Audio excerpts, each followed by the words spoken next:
Selamat malam.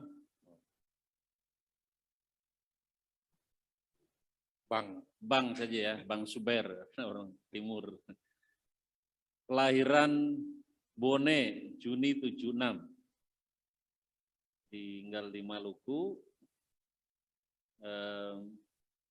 S1 Steinwatam Pone, jurusan apa? Syariah. Syariah, hukum ya. Pajajaran? Sosiologi antropologi. Sosiologi antropologi, karena nggak ditulis nih. IPB-nya? Sosiologi pedesaan. Sosiologi pedesaan. Foto karo aku sosiologi.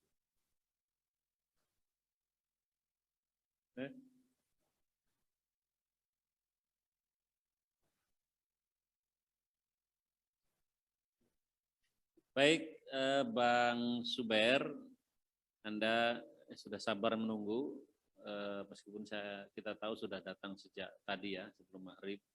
Ada waktu 1 jam 15 menit untuk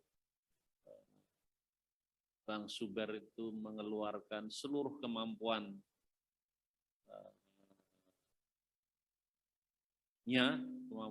untuk kita bisa meyakini bahwa Bang Suber ini pantas, layak, dan dibutuhkan oleh Indonesia untuk memimpin Bawaslu ke depan. Silakan 10 menit untuk bisa menyampaikan presentasinya. Assalamualaikum warahmatullahi wabarakatuh. Shalom, Om Swastiastu, Nama Budaya, Salam Kebajikan, salam sehat untuk kita semua. Yang saya hormati dan saya muliakan Pak Ketua Timsel, Bapak Ibu anggota Timsel yang saya hormati dan saya muliakan. Terima kasih atas kesempatan yang diberikan kepada saya. Adapun materi yang akan saya sampaikan, saya beri judul Bawaslu Terpercaya Menuju Pemilu 2024 yang lebih berkualitas dan berintegritas. Inovasi dan strategi yang akan saya paparkan berangkat dari 3 kajian. Yang pertama, kajian atas apa yang telah terjadi, yaitu Pilkada 2018, Pemilu 2019, dan Pilkada tahun 2020, di mana inovasi dan strategi ini adalah merupakan hasil evaluasi dan refleksi.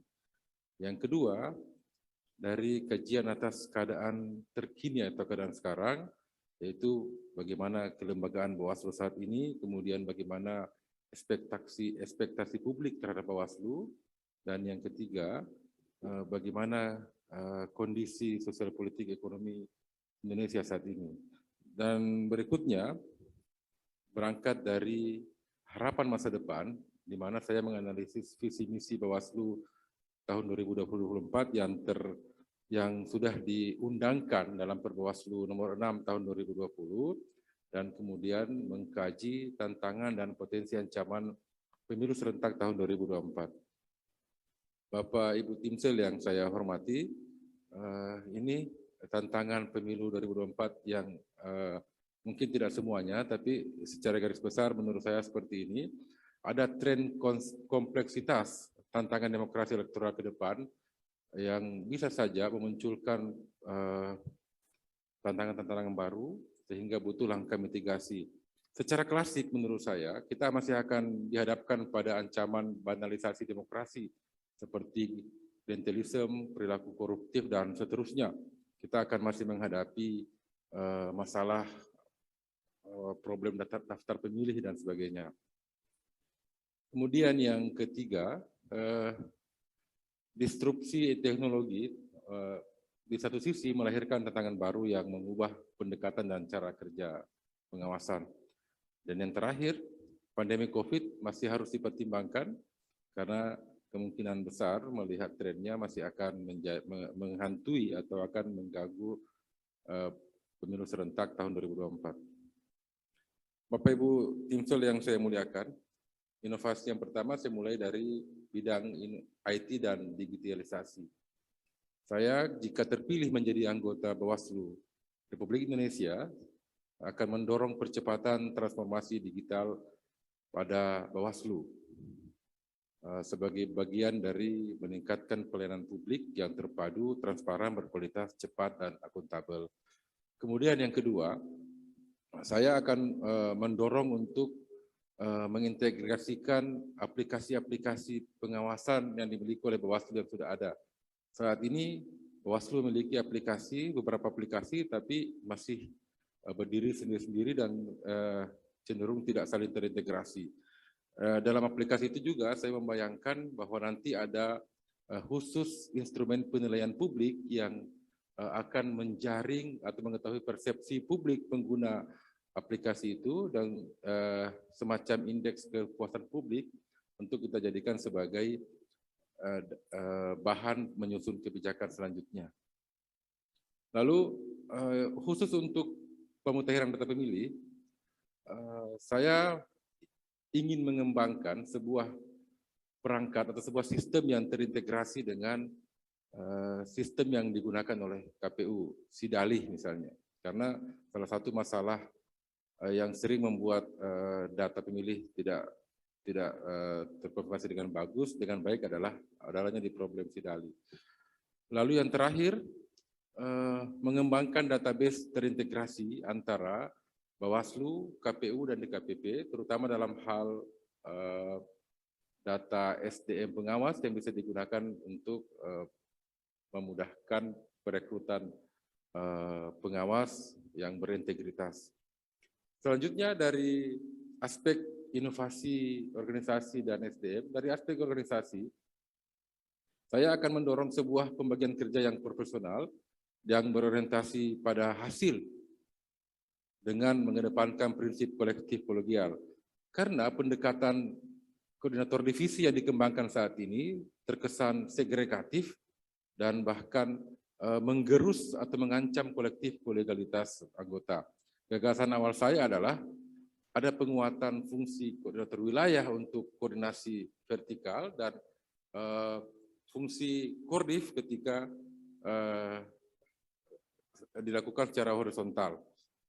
Kemudian yang kedua, saya ingin mengembangkan sebuah manajemen transformatif di mana salah satu yang saya usulkan adalah penguatan internal gender policy di lembaga Bawaslu sebagai bentuk komitmen kelembagaan untuk mendukung reformasi birokrasi. Dan yang ketiga, dalam hal menghadapi atau masih dalam hal beradaptasi dengan pandemi COVID, maka penerapan protokol kesehatan masih harus diperhatikan. Dari aspek SDM, jika saya terpilih, saya menawarkan untuk memperbaiki model peningkatan kapasitas yang selama ini terkesan menimbulkan kesenjangan pengetahuan, karena pendekatan spesialisasi yang cenderung segregatif tadi ternyata membuat pengetahuan setiap komisioner itu bisa berbeda-beda. Kemudian yang kedua, mendorong praktik-praktik baik di provinsi yang ada di provinsi itu untuk dikapitalisasi sehingga terjadi knowledge management dapat dilakukan lebih sistematis nantinya. Kemudian mendorong partisipasi aktif masyarakat untuk melakukan pengawasan kerja aparatur. Kita sudah punya Perbawaslu 15 tahun 2020 dan itu nanti tinggal dikembangkan dengan menyediakan kanal pengaduan. Dari aspek inovasi pencegahan dan pengawasan, aspek pencegahan, yang pertama, karena selama ini pencegahan sepertinya belum dikerjakan secara terstruktur, maka saya menawarkan bahwa nantinya pencegahan harus dilakukan secara sinergis antar semua divisi dengan alat kerja yang terukur sehingga bisa diketahui kapan pencegahan berhasil dan kapan tidak. Kemudian tentu saja pencegahan tidak bisa dilepaskan dari menyusun IKP karena itu adalah bagian dari perintah undang-undang dan saya ingin IKP ini nantinya menjadi salah satu instrumen yang menjadi rujukan soal resiko atau indeks kerawanan pemilu di Indonesia. Lalu yang ketiga, menjadikan masyarakat atau rakyat sebagai subjek, bukan sebagai objek. 1 menit lagi. Terima kasih. Lalu dari aspek inovasi pengawasan, ini yang terakhir yang penting saya pikir, saya ingin mendorong pengawasan yang menganut prinsip kegotong royongan, di mana pengawasan partisipatif itu tidak lagi dikelola oleh Bawaslu sebagai penyelenggara atau panitia, tapi itu dikelola oleh masyarakat yang melibatkan semua elemen, termasuk BUMN atau BUMD, dan bisa kita koordinasikan dengan kementerian terkait. Dan yang kedua, Pak, penting, mohon maaf, saya akan memfokuskan pengawasan terhadap dana kampanye, karena salah satu indikator dari pemilu yang berkualitas dan berkeadilan adalah tidak terjadinya politik uang.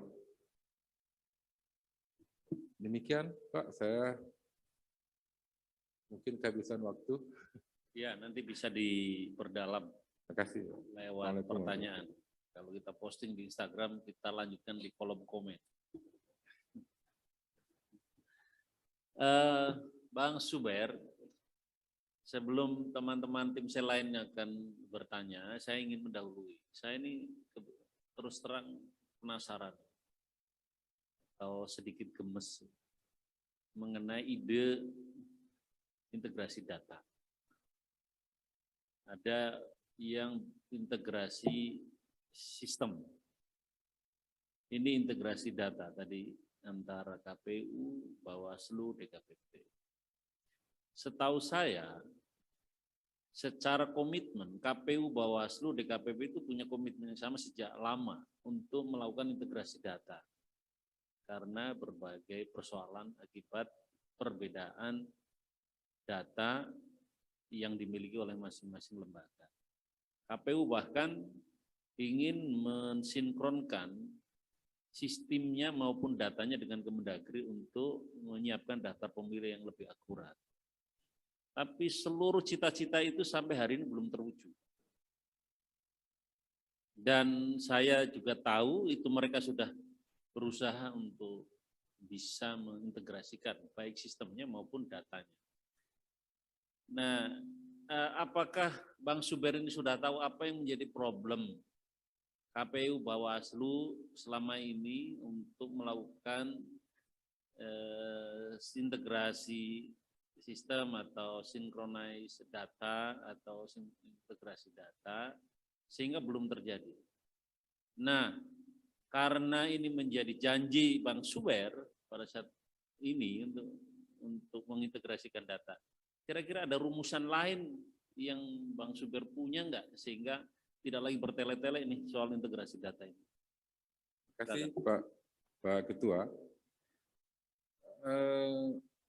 Saya membayangkan memang semua data yang dimiliki oleh KPU dan Bawaslu itu terintegrasi karena undang-undang kan menyebutkan bahwa Bawaslu dan KPU adalah satu kesatuan penyelenggara.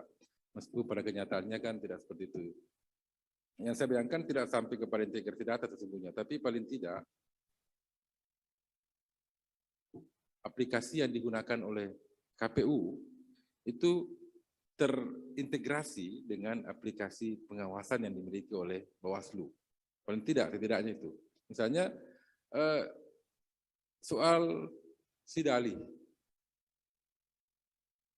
Kita Bawaslu tidak bisa masuk ke dalam sistem Sidali kecuali atas persetujuan dari KPU. Sehingga menurut saya kalau setiap tahapan di mana KPU menggunakan aplikasinya kemudian terintegrasi dengan aplikasi Bawaslu selaku pengawas, maka itu akan lebih memudahkan pengawasan. Daripada kita mungkin mengupayakan untuk integrasi data yang rumit itu, maka lebih baik kita coba menghubungkan dari Mohon maaf, saya potong aplikasi. lagi. Saya mau ambil contoh. Kenapa Bawaslu KPU itu selalu konflik soal data? Saya ambil contoh misalnya. Pada saat KPU mengumumkan daftar pemilih sementara, seret ke publik. Diperiksalah oleh Bawaslu. Kemudian Bawaslu menemukan sekian ribu atau sekian juta data bermasalah. pada saat Bawaslu mengumumkan hasil temuannya, ternyata KPU sudah mengumumkan kembali daftar pemilih sementara perbaikan. Artinya angka yang diumumkan oleh Bawaslu sudah berbeda lagi nih dengan apa yang sudah dilakukan oleh KPU pada saat yang sama. Begitu juga seterusnya. Sehingga publik kemudian menjadi terkecoh. Ini yang benar yang mana nih? KPU atau Bawaslu? Karena pengumumannya pada waktu yang sama, tapi datanya berbeda pada perkara yang sama. Ini yang bermasalah ini publiknya, rakyatnya, atau ini para KPU Bawaslu-nya ini gitu loh. Nah, pertanyaan saya sederhana. Langkah praktis apa yang bisa memaksa konflik data maupun konflik sistem yang terjadi antar penyelenggara pemilu itu tidak terjadi? Nah, kira-kira gimana? Ya. Maksanya gimana? Jangan ngomong undang-undang, perubahan undang-undang ya. Yes. Dengan undang-undang yang ada. Ya, kalau kata memaksa sih mungkin agak berat karena kesetaraan posisi. Tapi komunikasi yang intens, kemudian kesetaraan yang tinggi sebagai penyelenggara yang sama-sama ditugaskan mensukseskan pemilu, saya pikir itu harus dilaksanakan. Bukan memaksa KPU-nya, tetapi membuat satu cara, dan cara itu bisa memaksa KPU Bawaslu itu. Saya melihatnya di sini, Pak, di sistemnya yang terintegrasi. Ketika KPU melakukan pemutahiran data pemilih, mereka kemudian menggunakan sidalih misalnya. Bawaslu menunggunya di ujung, di akhir, setelah sidalih mengolah data. Sehingga apa yang diolah atau dikaji oleh Bawaslu adalah data yang sudah diolah oleh sidalih. Nah, mengapa tidak misalnya Bawaslu masuk di awal? Jadi pengkajian data, pemutahiran data itu dilakukan oleh dua sistem yang berbeda tapi saling terintegrasi. Jadi tidak keluar publikasi bahwa data KPU, data Bawaslu berbeda. Begitu Pak, yang saya bayangkan. Silakan ahli data Pak Chandra melanjutkan. Oke, saya melanjutkan aja yang disampaikan Pak. Integrasi data itu apa sih maksudnya? Kalau yang tadi di presentasi saya, ini ya, ya. Ini ada data KPU secara physically di sini. Ini ada data Bawaslu, gitu kan ya? Secara fisik di sini. Nah, integrasi data yang Anda maksudkan itu yang seperti apa? Ya, ada satu database. Ya, tapi sebenarnya saya mau luruskan dulu Pak, kalau boleh. Iya, sebenarnya integrasi data yang saya maksudkan dalam paparan saya ini bukan pada daftar pemilihnya, tapi pada data SDM-nya. Jadi siapa yang pernah mendaftar di KPU di kabupaten atau kecamatan, siapa yang pernah mendaftar di Bawaslu kabupaten atau kecamatan, itu dimiliki bersama oleh Bawaslu KPU, sehingga ketika kita merekrut pengawas misalnya atau penyelenggara misalnya, kita punya datanya, mana yang pernah di DKPP, mana yang pernah diberikan teguran dan sebagainya. Itu saya kalau integrasi data. Kalau terkait dengan data pemilih, lain lagi Pak. Bentar. Ya. Buat saya mau data pemilih, mau data SDM, mau data apa, itu cuma masalah konten doang. Ya. Apa isinya aja. Nah sekarang apakah betul KPU punya data di sini? Bawaslu punya data di sini. Itu betul begitu? Masing-masing secara fisik terpisah. Gitu ya? Nah kemudian mau data pemilih, data apapun. Yang dimaksud integrasi data itu bagaimana? Apa yang Anda maksudkan? Jadi ini kondisi sekarang, kondisi yang Anda bayangkan, Anda mimpikan, Anda harapkan itu yang seperti apa? Baik. Dengan posisi yang sekarang begini ya. Ini betul begini ya. Baik Pak. Jadi sumber data pemilih itu kan sama Pak. Dari DP4 kemudian dilakukan pemutahiran melalui verifikasi faktual sampai kepada adanya DPS menuju DPT. Maksudnya kalau sumbernya sama, kenapa kemudian hasilnya bisa berbeda? Nah, saya melihat akar masalahnya adalah karena memang cara mengolah datanya berbeda. Jadi pengumpulan datanya dilakukan secara bersama-sama, di mana KPU melakukan pengumpulan data, Bawaslu mengawasi, tapi hasil data yang dikumpulkan oleh KPU diolah sendiri dalam aplikasinya sendiri. Bawaslu di mana? Bawaslu menunggu hasil dari olahan itu, nanti kemudian diolah lagi dengan aplikasi yang berbeda. Nah, tentu saja aplikasinya berbeda, ya hasilnya juga berbeda. Nah, saya membayangkan mengapa tidak pemutahiran data, pengkajian data itu dimulai secara bersama-sama dari awal. Kan sama-sama penyelenggara. Itu yang saya bayangkan, dan saya belum bisa secara konkret menjelaskan aplikasinya seperti apa, tapi pasti ada aplikasi yang bisa menyingkronkan antar perbedaan itu. Saya nggak bicara aplikasinya apa, aplikasinya itu masalah nomor 2. Oke, dengan kondisi begini, maka yang Anda harapkan ke depan itu seperti apa? Ini kondisi sekarang. Ke depannya seperti apa? Ya, seharusnya Bawaslu tidak mengambil data sendiri yang sudah diolah oleh KPU, tetapi data KPU itu diolah secara bersama sehingga keluarnya ke publik itu bersama-sama. Apakah Bawaslu punya kewenangan untuk mengolah data, pemutahiran data? Bukan mengolah, mengawasi saja Pak dalam aplikasinya. Jadi sistemnya bisa masuk untuk misalnya dari awal sudah mengawasi. Kan pada akhirnya data yang dihasilkan oleh pengawas oleh data KPU itu kan diserahkan semua ke KPU untuk diolah. Semua data yang dari KPU itu tadi diserahkan ke Bawaslu, lalu oleh Bawaslu kemudian ditemukan mana data yang tidak valid dan seterusnya. Nah, menurut saya untuk menghemat dan menjaga kondusivitas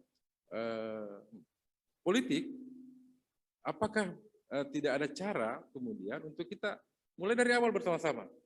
Kalau mulai dari awal, ini data dihancurkan aja. Ya Pak? Ini dihancurkan aja. Kalau mulai Bawaslu tidak punya data Pak. Ini kan datanya KPU. Ya. Ya. Ya. Punya dalam suatu server storage yang berbeda. Ya. Ini datanya Bawaslu betul? Tapi dari KPU Pak. Betul. Ya. Mau dari mana kek? Ini betul kan datanya Bawaslu? Ya. Betul kan? Ya. Ada storage sendiri kan? Ya. Nah sekarang yang mau Anda lakukan apa? Bawaslu tidak punya storage. Oke, ini kita buang. Iya. Hancurkan datanya Bawaslu. Iya, hancurkan data Bawaslu. Oke, tinggal data ini. Ya. Terus kita analisis bersama. Analisis bersama. Ya. Kita kaji bersama. Ya. Dari awal, bukan menunggu di akhir, supaya ketika keluar ke publik perbedaan data yang tadi itu sudah bisa diminimalisir. Oke, jadi menurut Anda ini didispose aja servernya KPU Bawaslu. Iya. Iya kan, didispose kan? Pelibatan Bawaslu itu tidak hanya pada ketika data itu sudah selesai diolah. Iya. Berarti turunannya adalah implementasinya, teknisnya. Jadi seluruh data Bawaslu didispose aja. Begitu. Pada dasarnya kan Bawaslu memang tidak punya data, Pak. Menurut saya. Pada dasarnya data yang diolah oleh Bawaslu itu adalah data dari KPU. Betul. Jadi kalau KPU tidak memberikan data ke Bawaslu, Bawaslu tidak punya data. Oke Pak Ketua, makasih. Jadi karena Pak Ketua lagi keluar, mungkin membuat terang mungkin yang dimaksud beliau ini gini. Saya suka Pak Zubair, jadi ini yang saya maksud lebih konkret diskusinya gitu loh. Anda mengawasi apanya. Dan ini masalah yang paling tidak 2020 itu gara-gara DPT bermasalah, Pilkada Nembire diulang, betul? Iya Pak. 2019 kita itu untuk pertama kali DPT itu DPS ya. DPS hasil perubahan, hasil perbaikan. 3 kali kita sampai hampir deadlock itu. Saya yang hadir di situ. Saya salah satu staf yang hadir bersama Dirjen Dukcapil yang ketiga kalinya. Bayangin saja Pak, 2019 itu kasus yang Pak Chandra ini kelihatan sederhana tetapi bermasalah memang 2019. Gitu. Akibat, nah ini ada 3 tidak sinkron sebenarnya. DP4 itu asalnya dari Kementerian Dalam Negeri. Daftar pemilih potensial itu.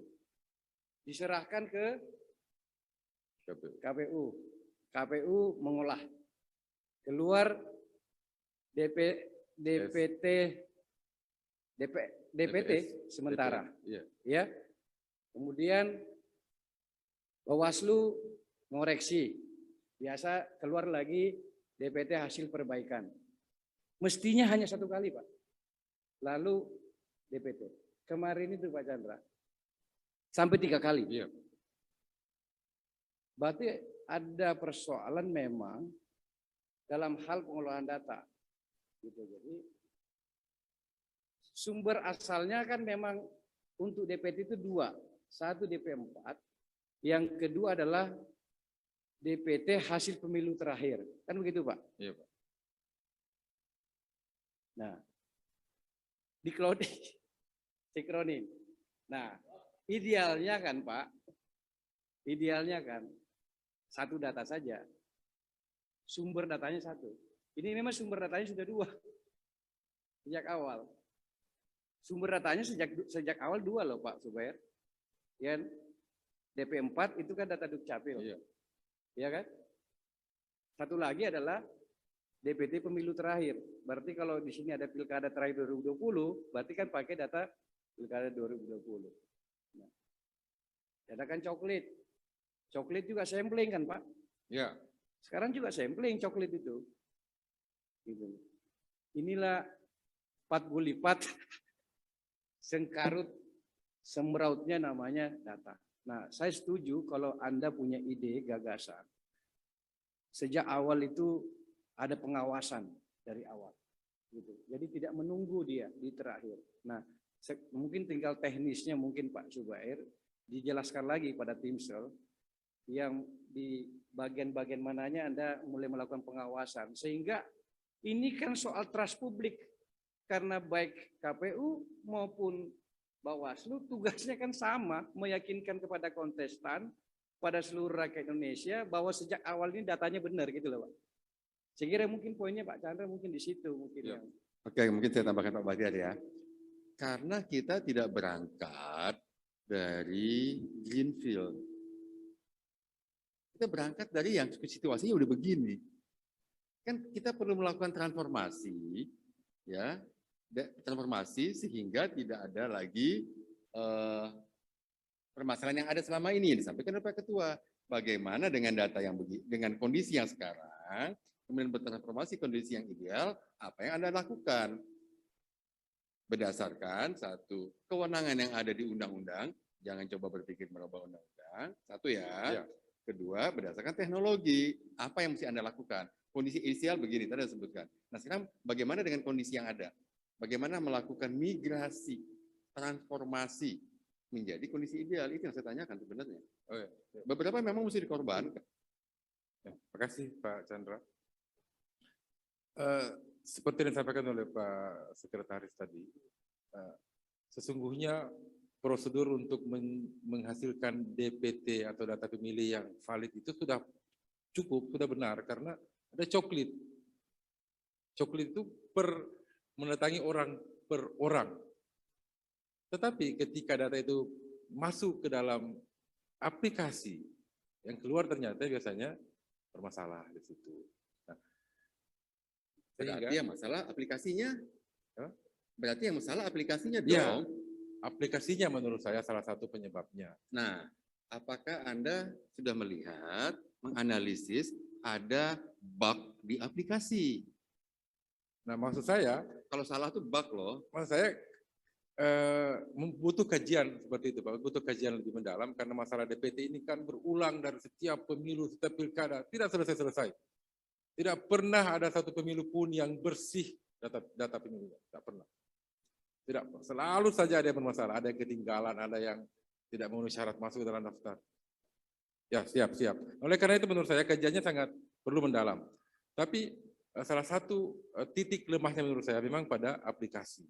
Saya tidak akan menyalahkan aplikasi yang digunakan oleh KPU, tapi saya menyarankan ada pengawasan yang sudah terintegrasi dalam aplikasi itu. Datanya coklat itu udah benar. Begitu dimasukin ke dalam aplikasi, menjadi bermasalah. Berarti faktor pembuat masalah adalah aplikasi. Common sense begitu dong. Kenapa Anda nggak menyalahkan aplikasi? Mesti ada yang salah. Apakah coklatnya yang salah atau aplikasinya yang salah?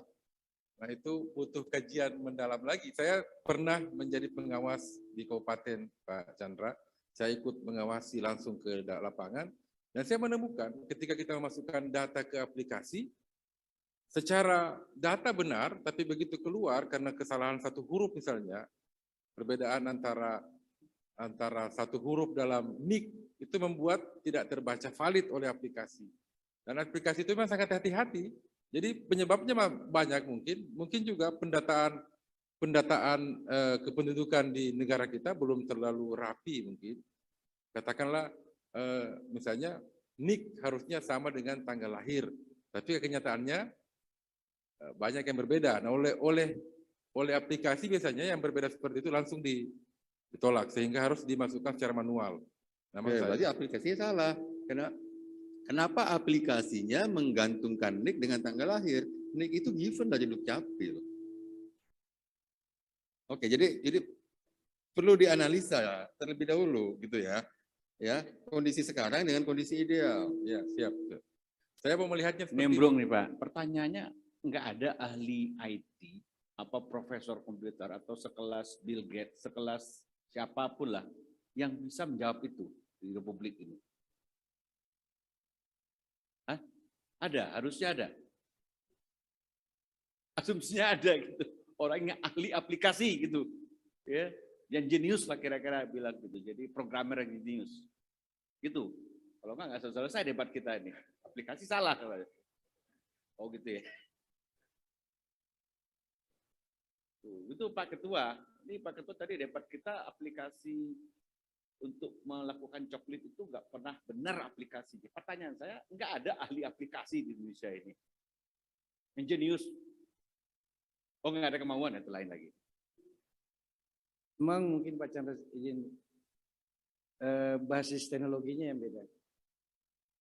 Jadi Dukcapil teknologinya misalnya 8, KPU teknologinya 6, kan tidak nyambung Pak. Gitu. Jadi jenisnya beda gitu. Jenis kelaminnya aplikasinya memang beda Pak Chandra sejak awal. Itu yang mungkin bagian yang harus dibenahi oleh kawan-kawan penyelenggara, bukan hanya Bawaslu ya. Karena ini yang konkret yang terjadi. Kenapa nggak pernah terintegrasi ini? Karena jenis kelamin aplikasinya beda Pak. Jadi Pak Chandra yang kalau ditarik dari Dukcapil, itu yang memang nggak dipakai semua oleh teman-teman KPU. Yang dipakai paling data pemilih pemula yang terakhir 5 juta orang itu. 5-6 juta. Jadi kalau kita melihat kasus 2019 yang teriak-teriak Prof. Judan itu, kan komplainnya dia kan kenapa hanya yang 5-6 juta saja dipakai. Lalu buat apa kami kasih sampai 200 juta data pemilih potensial gitu. Kenapa? Karena aplikasi di penyelenggara tidak setara aplikasinya. Jadi tapi ini bukan di sini selesaikan Pak. Bukan tugasnya Pak Subair. Nanti bagiannya nanti tempat yang lain. Tetapi semangatnya saya suka Pak Subair, jujur saja yang disampaikan Pak Ketua dengan Pak Chandra. Kalau ada semangat memperbaiki, yang memperbaiki yang konkret gitu Pak. Dan DPT ini memang akar awal kisruh penyelenggaraan salah satunya. Dan berulang. Dan kasus 2019 sampai 3 kali kita. Iya. Hampir deadlock. Dan saya hadir di terakhir pada saat penetapan terakhir yang ketiga bersama damping Dirjen Dukcapil. Gitu. Betapa kisruhnya penetapan DPT itu. Jadi saya setuju kalau ada upaya yang lebih keras dari calon anggota Bawaslu. Tambahan sedikit, nanti saya kembali Ketua. Jadi kalau pertanyaannya Prof. Hamdi, ya, apakah nggak ada orang yang begitu pintar atau yang ahli, ya, hipotesanya harusnya ada. Jadi secara teknologi harusnya bukan kendala. Yang kendala apa? Apakah ada orang yang mau memutuskan untuk melakukan sesuatu yang lebih baik? Nah, ada enggak? Jika saya terpilih, Pak, saya akan mendorong keras untuk itu karena masalah ini tidak pernah selesai. Dan pikiran sederhana saya memang bahwa pengawasan itu tidak boleh menunggu di akhir soal itu. Karena tadi seperti kata Pak Ketua, kalau menunggu di akhir, yang bingung kan publik. Ini yang benar yang mana? Data KPU atau data Bawaslu? Saya tidak mau ada seperti itu. Saya maunya ketika data itu keluar, itulah data yang terintegrasi antara KPU dan Bawaslu. Pertanyaan saya adalah siapa bukan mendorong? Kalau mendorong, LSM juga mendorong, NGO juga mendorong, masyarakat sipil juga mendorong. Siapa yang punya kewenangan untuk memutuskan? KPU, Pak. Nah, bagaimana membuat KPU bisa memutuskan sesuatu yang lebih baik? Iya, itu yang akan kita dorong dengan komunikasi. KPU besok baru kita mau fit and proper. Saya pikir memang manajemen komunikasi dengan Bawaslu KPU harus selalu diperkuat karena mereka adalah satu kesatuan. Sedikit lagi, ini kan sama aja dengan Ditjen Pajak menghapus NPWP. Ada yang dikorbankan.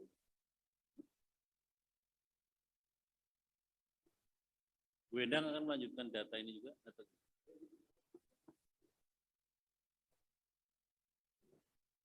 Saya Bu Betty, lanjutin silakan, dulu. Bu. Ya, Pak Zuber, berarti Anda nanti kan mau ke pusat nih ya. Oke, levelnya nasional kan. Sekarang Bapak Bawaslu Provinsi. Jadi saya berpikir hal-hal teknis seharusnya Pak sudah selesai. Betul nggak?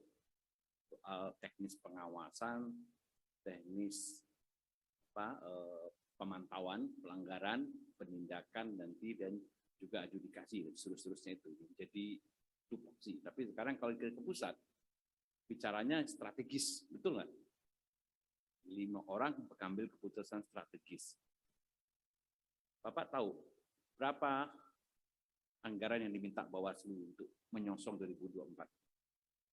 Kalau tidak salah ingat Pak ya, saya sekitar 13 M Pak. 13 T. 13 T Pak. 13T. Iya. Sebab dana seluruh penyelenggaraan pemilu termasuk KPU yang diminta juga, kata Bu Srimnya ini kenapa meningkat 3 kali lipat ini? Terus gesturnya gitu, kami nggak mau kasih. Kalau misalnya Bu Srimnya ini tetap ngotot, nggak mau ngasih, yang diminta itu, Anda sekarang mikirnya gimana? Padahal, saya tanya, menurut Anda, kerumitan dan seluruh hal-hal buruk kalau begitu ya, ya betul nggak?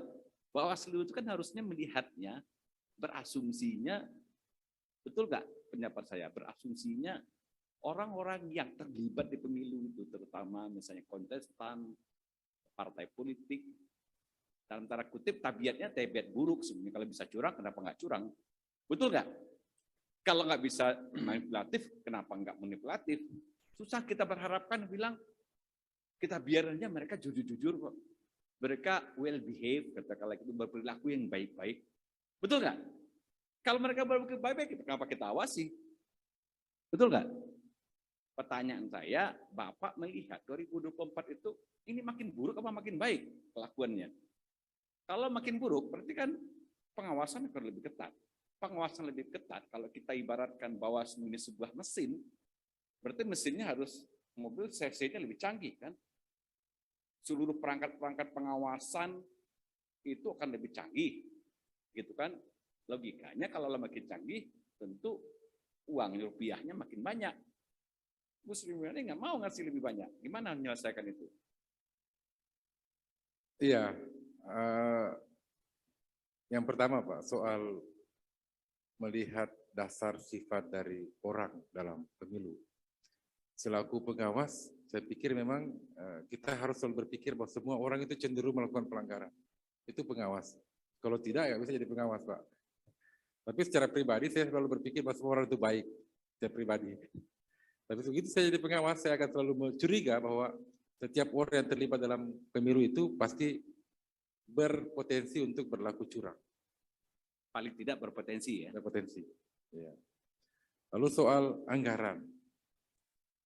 Dalam pikiran saya, pemilu adalah satu momen yang sangat penting karena menentukan nasib bangsa. Bagaimana negara kita ke depan, setidaknya 5 tahun ke depan, akan ditentukan dari pemilu yang akan kita selenggarakan. Rasanya kalau kemudian kita menghitung-hitung pemilu dengan anggaran, itu juga kurang efektif. Tetapi kita juga harus penyelenggara, menurut saya penyelenggara juga harus sadar, harus punya sense of nasionalisme, harus sadar bahwa keadaan negara kita sekarang seperti apa, sehingga ya memang harus dibicarakan pemilu yang bisa berkualitas dan berintegritas dengan kualitas integritas maksimal, kira-kira menghabiskan anggaran yang seminimal apa, itu yang dibicarakan. Itu yang dari kemarin saya agak resah melihat dari seluruh kontestan. Kalau saya dari maju, saya pakai ilmu kalkulatornya orang Glodok aja. Berapa pelanggaran-pelanggaran itu banyaknya, yang Anda sebut tadi banalitas pemilu itu, macam-macam itu pelanggaran itu kan dihitung. Berapa kejadiannya, dan setelah itu kita butuh biaya untuk ngatasi ini berapa. Iya. Jadi tadi sebagai orang kuantitatif, saya hanya bisa dipuaskan dengan itu. Kalau saya paham Menteri Keuangan, dia bilang, Anda minta 13 triliun. 13 triliun buat apa? Harus ada kali-kaliannya, Pak. Sebagai nanti Bapak di pusat, Bapak kan itu yang Bapak kerjakan. Kali-kalian itu. Betul nggak? Iya, Pak. Saya pikir ada standar harga terendah yang kemudian kita mentok di situ nantinya, yang tidak bisa lagi bergeser. Tapi Pak Subair, maksud saya, kebayang nggak itu? Jadi dalam mind simulation Bapak tuh sebelah hitung sekarang, oh kalau ini memang saya butuhnya nggak bisa enggak ini. Iya, Pak. Kalau suruh fight dengan Menteri Keuangan saya berani, nggak Iya, bisa kurang dari 10 triliun. Kalau enggak pemilu kacau. Iya, Pak. Gitu. Ya, saya membayangkan. Tapi detailnya bisa Bapak kasih nanti. Iya. Betul nggak? Iya, Pak. Saya membayangkan. Nah, kalau makalah begitu cakep tuh. Tayangannya begitu. Saya membayangkan bahwa seperti itu, tapi bukan berarti bahwa kemudian angka itu angka yang sudah harus kita matikan di situ, karena tetap ada batas bawah yang tidak bisa dilanggar, dan itu perlu dibicarakan dan diskusikan. Ya itu bisa kita pakai histori yang lalu kan, dulu tahun anggaran Bawaslu yang lalu berapa, Iya. tahun sekian berapa, kan itu maksudnya dipelajari kasus-kasusnya berapa, pekerjaannya berapa, volumenya, ya termasuk tadi kemarin ada yang bilang gitu, kita bisa pangkas misalnya ternyata rapat-rapat teknis sekarang bisa pakai Zoom, kan gitu kan ya, kunjungan bisa dipangkas, jadi berkurang sekian triliun kan begitu. Iya. Tapi yang pokok-pokok kan nggak bisa enggak kan? Izin Pak, Ya. Salah satu yang menguras anggaran yang begitu besar sesungguhnya pada anggaran tahun 2024 itu adalah rencana untuk menaikkan honor dari penyelenggara ad hoc. Karena memang penyelenggara ad hoc kita yang mengerjakan begitu banyak dengan beban kerja yang begitu besar, selama ini kan hanya dihargai dengan 550.000. Kerja itu selama seminggu itu 550.000. Yang meninggal banyak kemarin juga yang ad hoc itu. Nah, jika menaikkan anggaran honor penyelenggara ad hoc, meskipun mungkin naiknya hanya 100.000, tapi karena kali ratusan ribu, kenaikannya begitu besar. Nah, ini perlu kita bicarakan. Bukan ratusan ribu lagi tuh Pak, bisa juta itu kan orang. Iya, Pak. Kalau komisioner Bawaslu RI dinaikkan sampai 10 juta kan hanya naik 50 juta, Pak. Tapi kalau penyelenggara ad hoc dinaikkan hanya 100.000 misalnya, luar biasa kenaikannya. Nah, saya melihat kenaikan fantastis dari anggaran pemilu sebelumnya dengan sekarang itu adalah karena salah satu di bagian itu.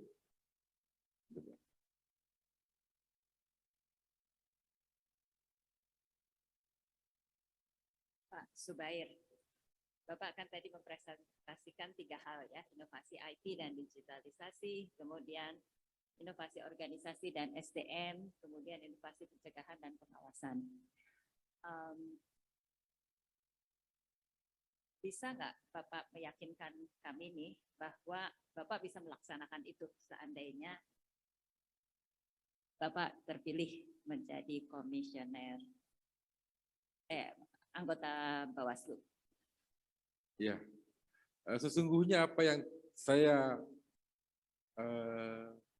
rencanakan ini adalah program-program yang sementara berjalan. Saya hanya melakukan penguatan-penguatan atau beberapa revisi pada bagian-bagian yang menurut kajian saya itu bisa mengganggu persiapan untuk menjadi Bawaslu yang lebih baik. Misalnya dalam hal pencegahan. Pencegahan selama ini hanya dilakukan dengan misalnya melakukan sosialisasi, menyusun indeks kerawanan pemilu, membangun kerjasama dengan pihak-pihak terkait, tetapi mengukur apa yang dilakukan dalam bentuk alat kerja belum dilakukan. Jadi saya hanya menambahkan mengukur kinerja itu dengan alat kerja yang terukur. Atau mungkin saya ganti pertanyaannya begini. Bapak kan sekarang ini Bawaslu Provinsi Maluku ya. Lalu Bapak mencalonkan untuk menjadi Bawaslu RI. Jadi itu satu, skopnya menjadi lebih besar ya. Kemudian yang kedua adalah tahun 2024 itu sendiri juga kompleksitas dari pemilu serentak ya, pemilu pilkada itu juga lebih kompleks daripada yang sebelum-sebelumnya. Nah, mungkin Bapak bisa cerita apa kekuatan Bapak sehingga Bapak punya kapasitas untuk itu. Itu pertanyaannya. Ya, mungkin yang pertama dari sisi latar belakang keilmuan saya. Kalau kita melihat ke Renstra Bawaslu tahun 2020, di situ Bawaslu menggunakan 2 metode untuk mencapai tujuannya. Yang pertama disebut dengan metode internal, jadi penguatan ke dalam. Dan yang kedua disebutnya dengan metode eksternal, penguatan keluar. Nah, penguatan keluar itu akan bersinggungan dengan 2 kelompok stakeholder. Stakeholder pertama disebutnya sebagai stakeholder internal. KPU, kepolisian, kejaksaan, itu disebut sebagai stakeholder internal. Lalu ada stakeholder eksternal, di luar daripada itu. Nah, pendekatan yang digunakan untuk metode kedua ini adalah pendekatan sosiologis. Bawaslu tidak hanya ingin sekedar melaksanakan undang-undang semata, tetapi juga ikut berkontribusi dalam menyelesaikan beberapa permasalahan yang selama ini mengganggu kualitas pemilu dan pilkada. Misalnya soal politik uang. Politik uang itu kan bukan hanya sekedar soal hukum, tetapi juga sangat terkait dengan sosial budaya dari masyarakat. Nah, bagaimana cara menghentikan politik uang? Tidak cukup hanya dengan melakukan pengawasan, penindakan, tapi harus ada pendidikan, harus ada sosialisasi, dan harus ada penyadaran. Dan banyak sekali ya seperti itu. Pengawasan partisipatif adalah bagian dari upaya Bawaslu untuk menghadirkan dirinya di tengah-tengah masyarakat untuk membangun demokrasi yang lebih baik. Jadi pendekatan sosiologis itu menjadi kekuatan Bapak begitu ya. Ada ininya nggak Pak? Ada barangkali contoh bagaimana pendekatan sosiologis Bapak itu pernah diterapkan dan berhasil? Ya, ada satu kasus di Maluku di mana selalu terjadi perselisihan atau pertikaian ketika dilakukan pemungutan suara. 2 kampung yang berbatasan antara 2 kabupaten di Maluku Tengah dengan Seram bagian barat, di mana penduduk dari 2 kampung ini terdiri atas 2 identitas, satu di Kabupaten Maluku Tengah, satu di Kabupaten Seram bagian barat. Tetapi pemilik tanah atau petuanan dari tanah itu adalah Kabupaten Maluku Tengah. Nah, karena Kabupaten Maluku Tengah tidak mau membiarkan tanahnya ceritanya dihuni oleh orang yang tidak berpihak kepada pemilik tanahnya, akhirnya terjadi konflik terus-menerus. Nah, kita selesaikan dengan cara sosiologis. Tidak bisa kita selesaikan dengan cara hukum semata. Secara hukum, siapa yang punya KTP SPB, yang memilih di SPB. Siapa yang punya KTP Maluku Tengah, memilih di Maluku Tengah. Tapi kalau itu dilakukan, maka akan terjadi konflik. Dan itu pernah terjadi konflik sampai pembakaran rumah dan sebagainya. Nah, kemudian kita kumpulkan, kita bicarakan menggunakan kearifan lokal, menggunakan cara kekeluargaan, kita libatkan semua tokoh-tokoh yang berkompeten di situ, dan akhirnya kita bisa selesaikan. Tapi tidak selesai secara penuh karena memang akar masalahnya adalah putusan Mendagri yang berbeda dengan undang-undang soal pemekaran daerah. Tapi setidaknya dalam setiap pemilu kita bisa menghentikan konfliknya, setidaknya. Itu dengan cara sosiologis. Oke. Pendekatan sosiologis itu kalau dalam fungsi Bawaslu RI, contohnya apa Pak? Misalnya gini, salah satu tugas Bawaslu dalam undang-undang itu adalah mengembangkan pengawasan partisipatif. Nah, pengawasan partisipatif tidak hanya sekedar melibatkan masyarakat sebagai objek yang kita panggil untuk sosialisasi, tapi harus kita tumbuhkan kesadarannya. Menumbuhkan kesadarannya itu harus menggunakan pendekatan-pendekatan yang tepat. Dan menurut saya pendekatan sosiologi adalah pendekatan yang tepat. Sebagai contoh, Indonesia sangat kaya dengan forum-forum warga. Indonesia sangat kaya dengan kelompok-kelompok lokal yang jika kita masuk ke dalam kelompok-kelompok lokal, forum-forum warga, dan kemudian memberikan pencerahan-pencerahan tentang bagaimana demokrasi yang baik, bagaimana pemilu yang baik, itu bisa menimbulkan pemahaman yang baik tentang demokrasi yang baik, tentang pemilu yang baik. Itu bisa dilakukan, dan melakukan itu butuh keahlian sosiologi menurut saya. Kalau menurut Pak Subair ya, kan anggota Bawaslu RI itu 5 gitu ya. 5 itu melihat fungsinya sekarang, sebaiknya berapa yang latar belakangnya hukum, berat, atau komposisi idealnya seperti apa tuh Pak Subair? Mohon maaf Bu, saya tidak pernah membayangkan soal komposisi ideal seperti itu, karena bagi saya saya termasuk orang yang terbuka untuk belajar dan cepat dalam belajar. Itu juga salah satu hal yang selalu saya sampaikan ketika ditanya apa kelebihan. Saya sampaikan kelebihan saya adalah saya orang yang terbuka dan selalu mau untuk belajar. Sehingga komposisi soal ilmu seperti itu tidak terlalu menjadi perhatian saya. Meskipun menurut saya iya, untuk bagian-bagian tertentu yang rigid menangani hukum ya harus orang hukum. Saya percaya siapapun yang ditempatkan di situ itu akan membangun kolaborasi yang baik untuk demokrasi Indonesia lebih baik juga. Cukup Pak Ketua. Terima kasih Pak. Terima kasih Pak Bu Betty. Wah, sudah lewat waktu. Ada. Kalau enggak, Prof. Ramli. Belum ya? Bu Endang? Iya, Bu Endang, silakan. Ya, dikit aja lah. Karena ini bagian saya. Assalamualaikum warahmatullahi wabarakatuh. Pak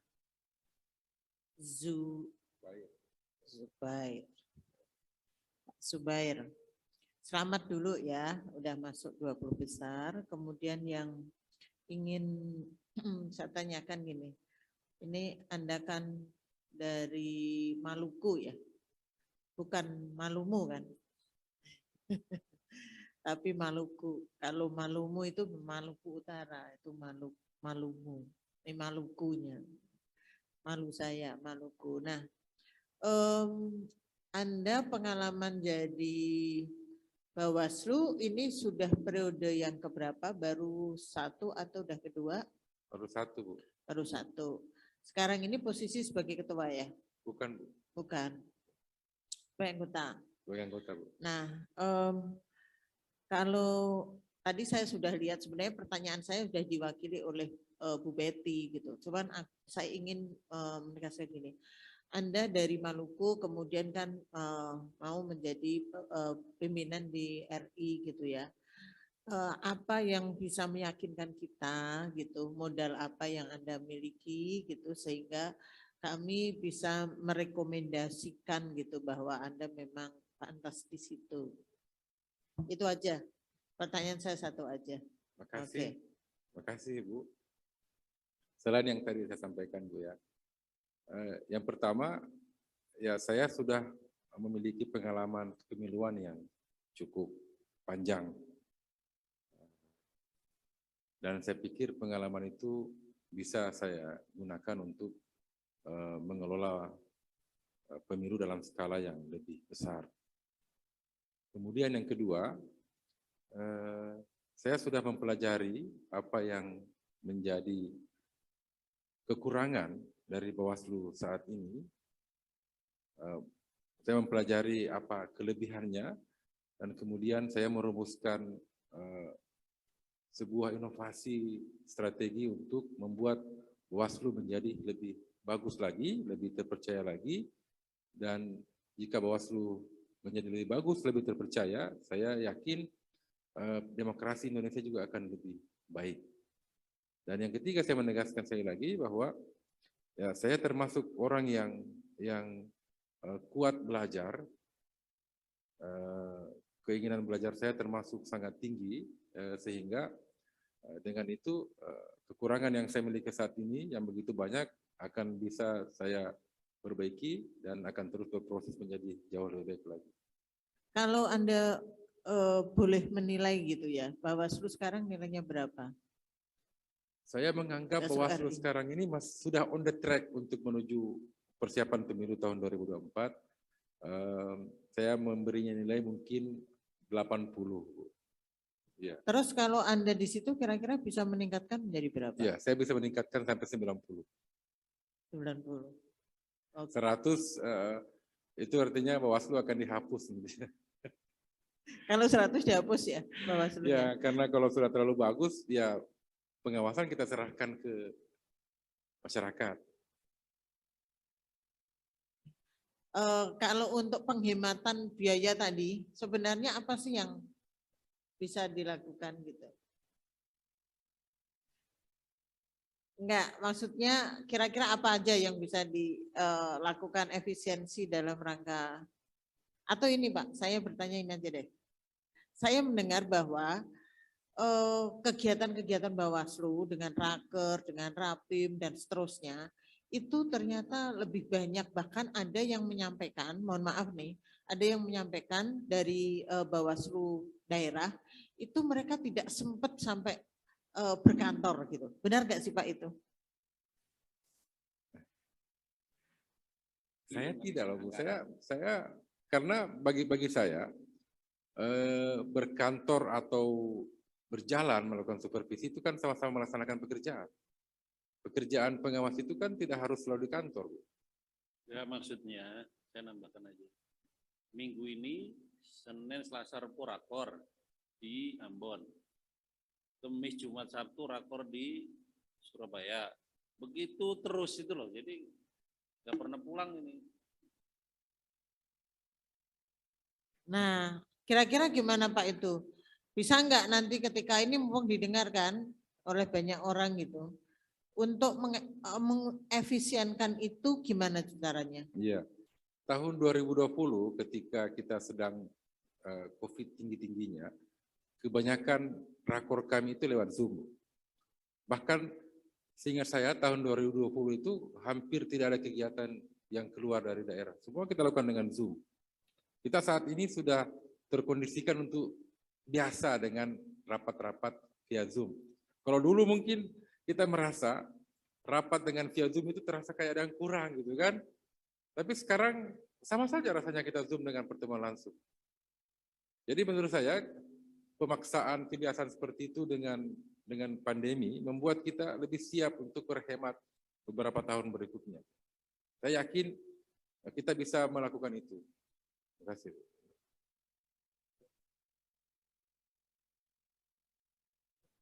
Pak Super, dari Maluku betul? Dari Maluku? Saya tinggal di Maluku, Pak. Oh, iya. Tapi pernah tinggal Jakarta? Enggak, Pak. Oh, tapi gayamu tuh percaya diri sekali gitu. Gitu. Ya, jadi ya memang begitu, harus jadi komandan penyelenggara lembaga negara tingkat nasional percaya dirinya harus bagus. Itu modal yang bagus. Yang kedua, saya suka statement tadi. Cuma mungkin saya perlu Bapak ungkapkan lebih tegas lagi. Memang nasib pengawasan itu tidak tergantung 5 orang itu. Jangan pikir kalau hebat 5 orang ini pengawasan selesai. Yang lupa di situ ada pegawai negeri seperti saya, Bos. Iya. Ada sekjen yang hebat, ada deputi yang hebat, ada pegawai negeri yang banyak sekali yang justru puluhan ribu orang. Kalau tidak salah 17.000 orang itu. Iya, Pak. Seluruh Indonesia itu.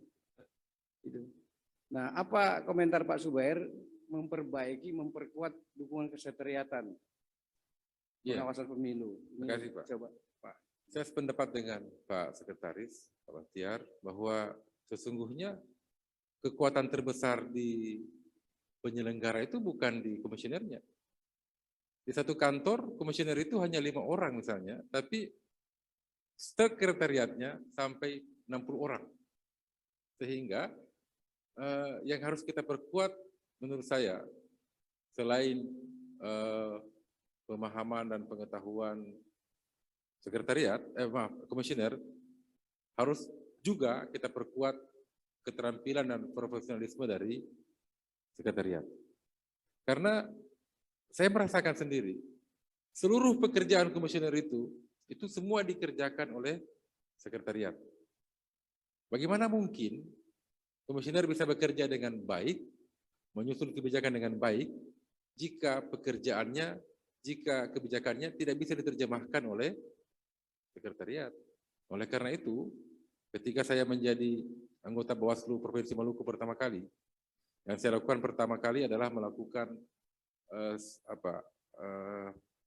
memperbaiki hubungan, karena selama ini memang sepertinya sekretariat dan komisioner itu dimanapun pasti terjadi masalah yang ada hubungan yang tidak harmonis. Dan di Maluku hari ini saya bisa menjamin bahwa hubungan antara semua komisioner dengan sekretariat itu sudah berjalan secara baik. Jadi saya berpendapat bahwa sekretariat memiliki peran yang sangat penting, dan oleh karena itu ketika kita bicara soal peningkatan kapasitas, kita bicara soal peningkatan kualitas SDM, maka kita bicara soal keduanya, bukan hanya satu. Terima kasih. Terima kasih Pak Bahtiar. Prof. Hamdi. Ya Pak Zubair. Jadi setelah tadi kita serius banget, ini baru terakhir pertanyaan rileks, hiburan saja sih sebenarnya. Tapi bisa juga serius. Ya, pertanyaan main-main tapi bisa serius. Jadi kalau psikolog mengatakan salah satu kriteria orang besar itu dia bisa menghargai kehebatan orang lain juga di luar dirinya. Jadi maksudnya hari ini selalu kita tanyakan kepada kontestan begitu, ini kita asumsikan Anda terpilih misalnya begitu, tapi kan masih ada 4 komisioner lain lagi yang akan menyertai Anda menjadi komisioner Bawaslu Pusat. Seandainya Anda terpilih nih, terus kita bertanya, menurut Anda di luar dari Anda dari 20 berarti minus Anda 19, dari 19 itu 4 orang yang menurut Anda pantas menjadi komisioner pusat itu siapa ya? Ini namanya metode peer nomination, dan tapi punya nilai appreciative inquiry dalam psikologi. Jadi kita menghargai orang. Coba 4 lagi siapa nih Bapak yang pantas? Sebelum sebut nama boleh saya tambahkan? Iya, memang harus nama, Iya. tapi alasan nggak usah. Ya, Nama maksudnya aja. sebelum sebut, bukan alasan Pak, sebelum sebut nama. Saya pada dasarnya bisa bekerja sama dengan siapapun. Ya. Yang kedua, saya punya utang untuk menyebutkan orang-orang yang telah menyebutkan saya. Oh, Jadinya kalau disebutkan 4 agak berat, tapi kalau harus saya sebutkan 4. iya data boleh Iya. tambah 1 deh. Apa? Tambah 1 boleh Pak? Ya. Terima kasih Pak. Saya akan menyebutkan pimpinan saya sekarang, Pak Bagja, Pak Bagja, lalu kemudian Mas Toto Haryono, lalu rekan saya Pak Herwin Malonda. Erwin Herwin Malonda. Lalu untuk perempuan, saya bisa tambah 1 tadi Pak. Dua Ya, boleh. saya merekomendasikan Ibu Siti Rahman dari DKI dan Ibu Mardiana Rusli dari Sulawesi Selatan. Makasih Pak Zubair. Terima kasih. Semoga sukses. Terima kasih Pak Zuber, Bang Zuber. Anda pas jam 21 kita selesaikan tahap wawancara dengan saudara dan kami juga sudah ya menangkaplah apa yang menjadi gagasan, ide dan penjelasan tadi. Baik, terima kasih. Selamat malam, silakan. Terima kasih Pak. Assalamualaikum warahmatullahi wabarakatuh. Assalamualaikum.